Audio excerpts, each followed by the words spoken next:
નમસ્કાર મિત્રો, આપ સૌનું સ્વાગત છે અમારી યુટ્યુબ ચેનલ પર। મિત્રો, શીતળા સાતમ 2024નું વ્રત અને મહત્વ। શ્રાવણ વદમાં શીતળા સાતમ આવે છે 25 ઓગસ્ટના રોજ રવિવારે આવશે, જે વ્રતધારી સાધન પૂજા અને કર્મ પૂજાનું મહત્વ સાચા અર્થમાં સમજી જે પૂજાવિધિ કરે છે તેમના ઉપર આદ્યશક્તિ શીતળા માતા અતિ પ્રસન્ન થાય છે અને આજીવન શીતળતાની સુખદ અનુભૂતિ થાય છે।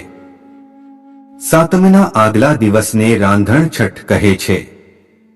રાંધણ હઠના દિવસે રાંધી લીધા પછી બહેનો સગડી, ગેસના ચૂલા વગેરે સાધનોની પૂજા કરે છે અને બીજે દિવસે એટલે શીતળા સાતમને દિવસે પ્રાતઃકાળમાં ઉઠી ઠંડા પાણીએ સ્નાન કરી સગડી કે ચૂલા વગેરે લીપી ગુંપી તેમાં આંબો રોપી કૃતકૃત્ય બને છે। આ દિવસે ચૂલો કે સગડી સળગાવવી નહીં। આખો દિવસ ટાઢું ખાવું અને શીતળા માની વાર્તા સાંભળવી અથવા વાંચવી। આ પર્વને શીતળા સાતમ કે ટાઢી સાતમ કહે છે। આ પર્વના દિવસે સ્ત્રીઓ શીતળા માતા પાસે પોતાના બાળકોની રક્ષા કાજે ખોળો પાથરીને પ્રાર્થના કરે છે। ચૂલો, સગડી કે ગેસના ચૂલા એ તો ઘરના દેવતા છે। ભારતની ભાતીગળ સંસ્કૃતિ આ અગ્નિદેવના ઉપકારને કેમ ભૂલી શકે? માટે સ્ત્રીઓ શીતળા સાતમને દિવસે સગડી તથા સાધન સામગ્રીનું પૂજન કરીને કૃતજ્ઞતા અનુભવે છે। આંબાના રોપનું રહસ્ય એ છે કે સમગ્ર કુટુંબ વર્ગને આમ્રવૃક્ષની શીતળતા સતત મળતી રહે અને આંબાના પરિપક્વ ફળ જેવો મીઠો મધુર સ્વાદ રસોઈમાં સૌને મળતો રહે એવી ભવ્ય ભાવના છુપાયેલી છે। શીતળા માતાએ સાવરણી અને સુપડું જેવા ક્ષુદ્ર સેવાના સાધનોને તેમની મહત્તા અને ઉપયોગિતા જોઈ તેમણે પોતાની પાસે રાખ્યા છે। માન્યતા એવી છે કે પ્રસ્તુત સાધનોની પૂજા કરવાથી સંતતિને રોગો થતા નથી, તેમનું આરોગ્ય જળવાઈ રહે છે। આડકતરી રીતે જોઈએ તો સુપડું એ સ્વચ્છતા અને શુદ્ધિનું પ્રતીક છે। એ જ રીતે સાવરણી એ પણ સ્વચ્છતા અને સુઘડતાનું પ્રતીક છે। આ સાધનો દ્વારા સ્વચ્છતા અને સુઘડતા રાખવામાં આવે તો રોગોનું પ્રમાણ આપોઆપ ઘટી જાય છે। એવો આ શીતળા સાતમના ઉત્સવનો અમૂલ્ય સંદેશ છે। જીવનમાં સ્વચ્છતા અને સુઘડતા લાવવા માટે સ્ત્રી આ પવિત્ર પર્વના દિવસે શીતળા માતાની આરાધના ઉપાસના કરે છે। આ સાધન પૂજા અને કર્મ પૂજા પોતાના જીવનમાં સાકાર થાય એવી પ્રાર્થના આ દિવસે સ્ત્રીઓમાં જગદંબાને કરે છે।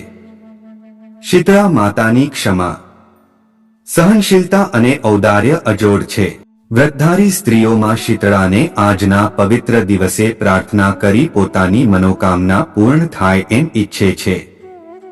શીતળા સપ્તમી વ્રત કરનાર વ્રતીએ આદ્યશક્તિ શીતળા દેવીની પ્રાર્થના કરવી જોઈએ। શીતભાય નમઃ મંત્રોચ્ચાર કરી દેવીની સ્થાપના કરવી। દેવીનું પૂજન કર્યા પછી 7 ગૌરીની પૂજા કરી 7 ગોયણીઓને પ્રેમપૂર્વક જમાડવી। શીતળા દેવીનું શીતળા સપ્તમી વ્રત કરનાર સ્ત્રીને કદી વૈધવ્ય આવતું નથી। આ વ્રતને વૈધવ્યનાશન વ્રત પણ કહેવાય છે। દેવદેવીઓની પૂજા ભારતવર્ષમાં પરાપૂર્વથી ચાલી આવે છે। શ્રાવણ વદ સાતમના દિવસે સ્ત્રીઓ શીતળા માતા પાસે પોતાની સંતતિની રક્ષા માટે પ્રાર્થના કરે છે। પ્રાતઃકાળે ઉઠી નાહી ધોઈ પવિત્ર થઈ માં જગદંબાની પૂજા કરી ટાઢું ખાય છે। કથા એવી છે કે રાંધણ હઠના દિવસે દેરાણી અને જેઠાણીએ વિવિધ પ્રકારની વાનગીઓ રાંધી હતી અને ચૂલો સળગતો રાખીને સૂઈ ગયા હતા। રાત્રે સુમસામ શાંતિમાં શીતળાદેવી ફરવા નીકળ્યા અને દેરાણી રૂપાને ઘેર આવી ચૂલામાં આળોટવા જતાં જ આખા શરીરે દાઝી ગયા। તેથી શાપ આપ્યો, જેવી મને બાળી એવું જ તારું પેટ, એટલે તારી સંતતિ બળજો। રૂપાએ સવારે ઉઠીને જોયું તો ચૂલો ભડભડ બળી રહ્યો હતો। છોકરો પણ દાઝી ગયેલો હતો અને પથારીમાં મરેલો પડ્યો હતો। દેરાણી રૂપા સમજી ગઈ કે જરૂર મને શીતળા માતાનો શાપ લાગ્યો છે।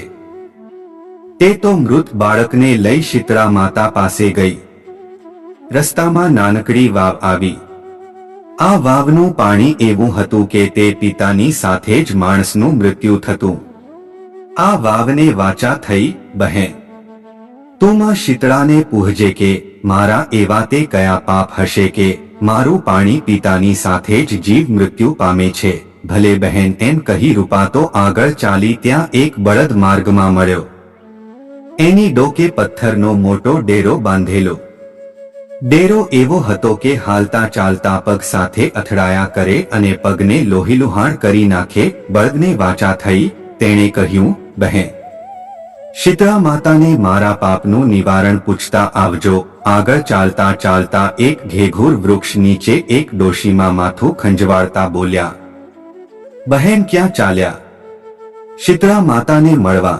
હા માં, એમ કહીને રૂપાએ ડોશીનું માથું જોઈ આપ્યું. ડોશીમાએ આશીર્વાદ આપ્યા કે મારું માથું ઠાર્યું એવું તારું પેટ ઠરજો. અને મૃત્યુ પામેલો તેનો પુત્ર આશીર્વાદ મળતાની સાથે જ સાજો થઈ ગયો. મા દીકરો ભેટી પડ્યા. ડોશીમાએ શીતળા માતાનું રૂપ લઈ દર્શન દીધા. પછી પેલી વાવ અને બળદના દુઃખ પણ દૂર કર્યા. હે શીતળા માતા, જેવા તમે રૂપાના દીકરાને, વાવ અને બળદને ઠાર્યા એવા સૌને ઠારજો. તો મિત્રો, તમને વિડીયો પસંદ આવ્યો હોય તો વિડીયોને લાઈક કરી ચેનલને સબસ્ક્રાઇબ કરવાનું ભૂલતા નહીં. જય શીતળા માતા.